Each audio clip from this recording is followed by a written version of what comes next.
আসসালামু আলাইকুম এভরিওয়ান।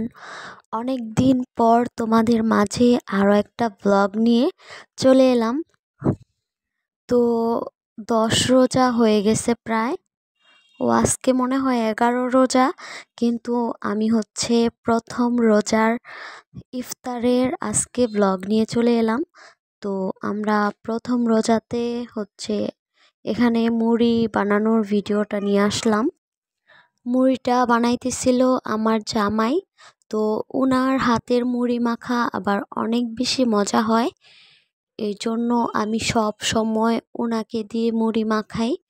আমি আমি মাখি না কোনো সময়, তো ওনারে দিয়েই মাখাই, যেহেতু ওনার বানানোটা অনেক বেশি টেস্টি হয়। তো আজকে অনেক দিন পর ভিডিও আপলোড দিব, অনেক অনেক দিন পর। আমি কিছু অন্য ভয়েস দিয়ে ভিডিও তৈরি করছিলাম অনেকগুলা। তো ওগুলা যখন আপলোড দিছি দেখলাম যে সবগুলাতে কপিরাইট চলে আসতেছিল, এই জন্য আবার ওইগুলাকে আবার ডাউনলোড করে এখন আবার ভয়েস করে ওইগুলা আবার আপলোড দিতে হবে।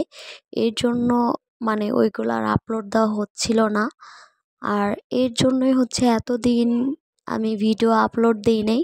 কারণ ওইগুলা যখন আমি তৈরি করে আপলোড দেই বারবার কপিরাইট চলে আসতেছিল, আর মেজাজটা এত বেশি খারাপ হইতেছিল, এর জন্য ওইগুলো আর আপলোড দিতে ইচ্ছে করতেছিল না। আবার নতুন করে আবার ভয়েস ওভার দাও, আবার ওইগুলা মানে এডিট করে আবার আপলোড দেওয়া, মানে খুবই বিরক্তকর একটা কাজ। এই ভিডিও এডিট করতেই আমার কাছে অনেক বেশি বিরক্ত লাগে। তো এগুলা করতে হয় ঠান্ডা মাথায়, আর রাত্রে। তো রাত্রে আমি একদমই সময় পাই না, আমার 8টা 9টার দিকে আমি ঘুমায় যাই, এর জন্য রাতে করা হয় না।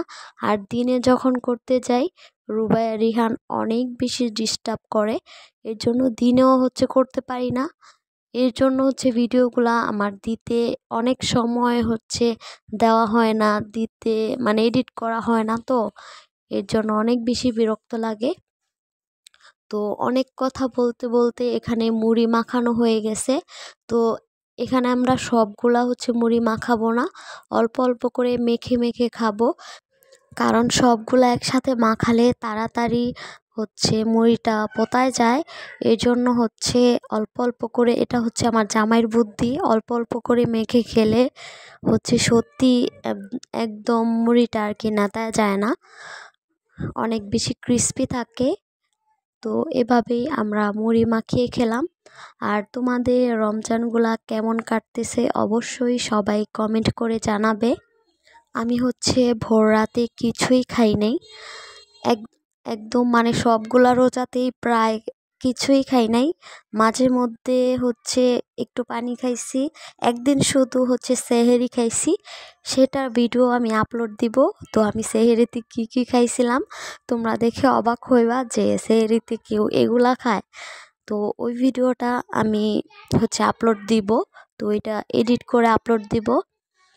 আমি 24 ঘন্টা রোজা রাখি। আমার মতন কে কে এমন আছো, মনে হয় না এমন কেউ আছো, আমি হয়তো এমন একজন লোক। তো এখানে চিয়া সিড দিয়ে শরবত বানাইছি। তো এখানে ট্যাং ইউজ করছি, ট্যাংটা দেখলাম সাদা, প্যাকেটে দেখলাম যে অরেঞ্জ কালারই হবে, কিন্তু যখন শরবতে দিচ্ছিলাম তখন দেখলাম হোয়াইট কালার। তো যাই হোক, তোমরা অনেক বেশি ভালো থেকো, আর সবার জন্য অনেক অনেক বেশি দোয়া রইল, তোমরা যাতে সঠিকভাবে রমজান পালন করতে পারো। আজকের মতো এই পর্যন্তই, সবাই অনেক অনেক বেশি ভালো থেকো, আল্লাহ হাফেজ।